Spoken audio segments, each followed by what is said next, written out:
Hi everyone. In this video, we will be discussing the progressive precedents. We are going to be evaluating the impact of the 16th Amendment. We are going to evaluate the impact of the Progressive Party.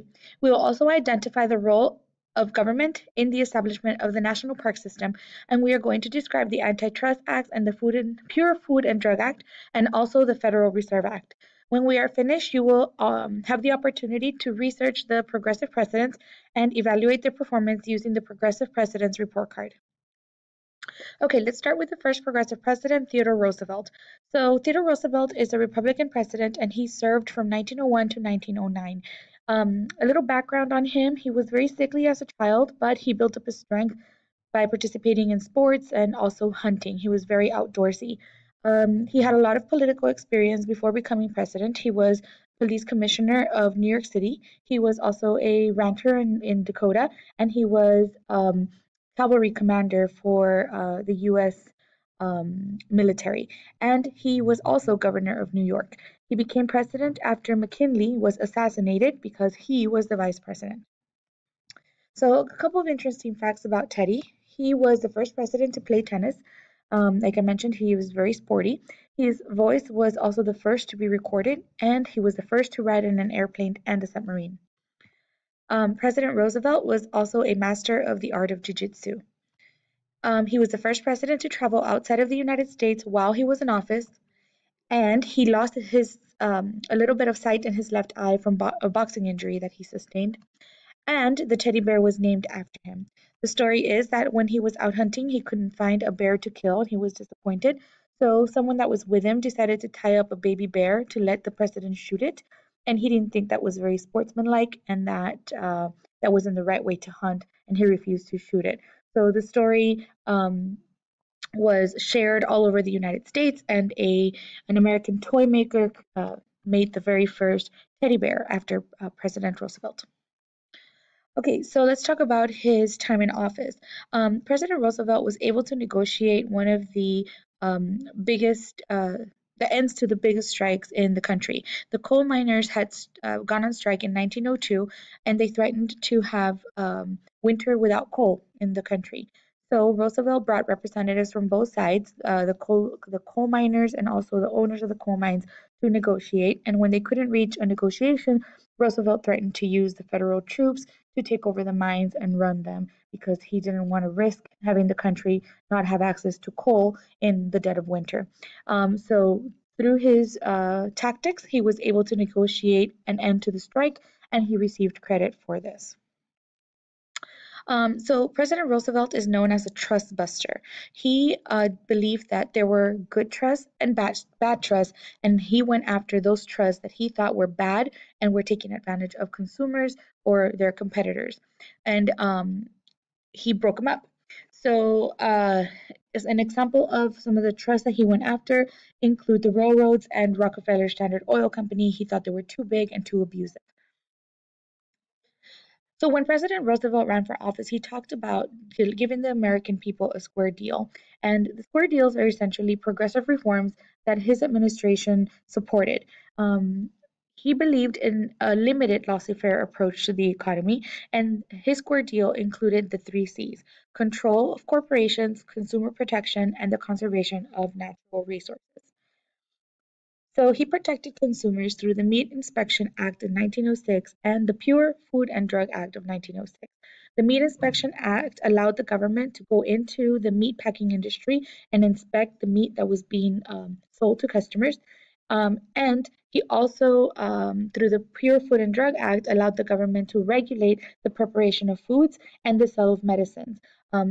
At this time in history, there was a lot of false advertising about medications, and so consumers didn't really know what was healthy for them to consume, and the government stepped in to make sure that what they got was healthy. Okay, let's move on then to the regulation of transportation and communication. So remember that the Interstate Commerce Commission had been created to regulate railroads. Under Teddy Roosevelt, they were given even more power to do that. And on top of that, the Interstate Commerce Commission was also given the authority to regulate the telegraph and the telephone. because President Roosevelt felt that this was essential to trade and he wanted to protect that aspect of the US economy. President Roosevelt was a very big outdoors man, like I mentioned earlier, and he spent a lot of time during his presidency finding ways to protect the nation's resources. So that's where the conservation efforts come in. He stopped selling public lands for development, and instead he added millions of acres of national forests and parks to the under U.S. protection. He formed the National Conservation Commission, and this was an organization whose job was to protect natural resources. Now let's talk about William Howard Taft, our second progressive president. He was also a Republican and he served from 1909 to 1912. He was Roosevelt's Secretary of War and Roosevelt's best friend. So when Roosevelt promised not to run for a third term in office, he convinced William Howard Taft to run for president as the Republican nominee. So he was essentially handpicked by Teddy. Couple of interesting facts about him. He was the last president to have facial hair. Taft was also the first president to own a car. He even had some horse stables at the White House converted into a garage for his car. He loved milk so much that he brought a cow to the White House. And he was the only man in history to hold the highest position in both the executive and judicial branches. Taft went on to be the Chief Supreme Court Justice after he left office. And at 6'4", 350 pounds, President Taft was also the largest president in history. And there is a legend of him getting stuck in the White House tub and having it replaced with a much larger tub that 4 men can comfortably sit in. Okay, let's talk about his presidency. So Taft was actually a bigger trust buster than Teddy, although he doesn't get that much credit for it. He actually busted twice as many trusts as Roosevelt. He also expanded conservation efforts and he strengthened American influence overseas. However, he was no Teddy Roosevelt, and he became very unpopular with the progressives. He attempted to lower the protective tariffs that allowed American businesses to sell their goods to American consumers. He also started to sell public land for development, and Roosevelt was pretty disappointed with Taft after his first term in office. So, for the election of 1912, Teddy asked Taft to step aside so he could run for president again, but Taft did not. He defeated Roosevelt for the nomination of the Republican Party. And so Taft and Teddy had their differences, and Teddy decided that he was going to run as a third party candidate, the Bull Moose Party. He was going to be a progressive alternative to the Republican nominee, Taft. And so they both ran against the Democratic nominee, who was a newcomer to politics, Woodrow Wilson. The result of this election is that the availability of a third party split the Republican votes. If there was no third party, Republicans would have probably voted for the Republican candidate. But since there was an alternative, those votes were split, which means that neither of them would get the majority and the Democrat would win, which is usually the case when we see these third party elections. Third parties in the United States have never succeeded at presidential elections, but they have often resulted in taking enough votes away from one of the candidates and ensuring that another candidate wins. Okay, so let's talk about Woodrow Wilson, who ends up winning the election of 1912. He is a Democrat, so he's not a Republican, and he is president from 1913 to 1921. He was the former president of Princeton University, and he was the former governor of New Jersey. Not a lot of political experience, but a very highly educated man. Couple of facts about Wilson. He coached college football. He was the first president to address the nation by radio. He was also the only president to have a PhD, like I mentioned, highly educated. And he made Mother's Day a national holiday in 1914, and he was also the only US president to be buried in Washington, D.C. And here is a picture of his tomb. There is a president buried nearby in Arlington Cemetery. JFK is there. but that's in Arlington, Virginia, which is really close to Washington, D.C., but not quite in Washington, D.C. It's going to be Wilson, the only one who's buried there. Okay, so let's talk about his presidency.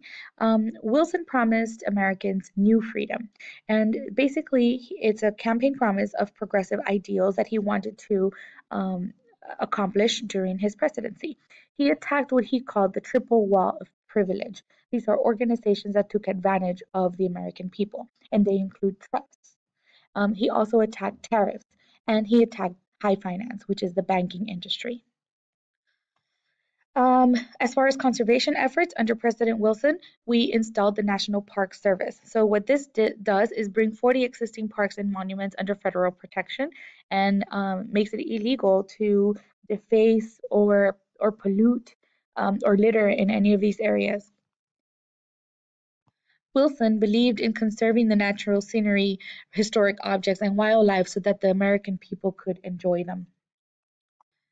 Um, So let's look at some of the legislation that was passed under President Wilson, some of the stuff he signed into law. The Underwood Tariff was passed in 1913 because Wilson felt that tariffs benefited the rich by protecting their businesses and not allowing competition to drive down prices. So he lowered the tariff, which is the tax placed on imported goods, by 25%. So now people had a choice to purchase items that were made overseas at a lower price. He also implemented the graduated income tax, which meant that the rich were taxed at a higher rate.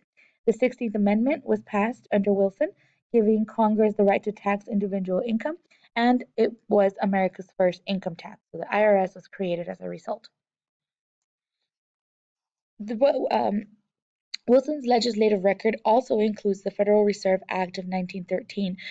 This act is going to reform the banking industry by establishing 12 regional banks where bankers do business. These banks are the ones that lend money to the banks so that they can do business with that. So the Federal Reserve regulates the amount of money that is in circulation. Whenever necessary, they ask banks to send money back and they will destroy it. Or they'll put more money in circulation and allow banks to lend more money to increase spending. You'll learn a lot more about that when you take economics. And then there is the Federal Trade Commission Act of 1914, which increases the federal government's power to prevent unfair business practices.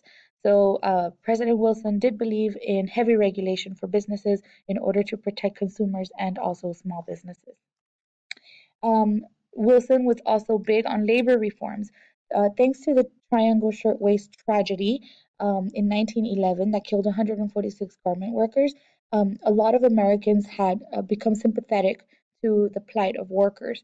So the Department of Labor was created in 1913 during Wilson's administration, and this is a new cabinet post that advises the president by studying the problems of labor and enforcing federal labor laws.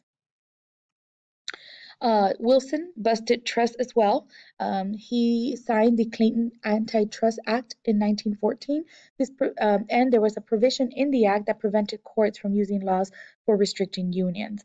He also banned the court from ordering the prohibition of strikes and labor disputes.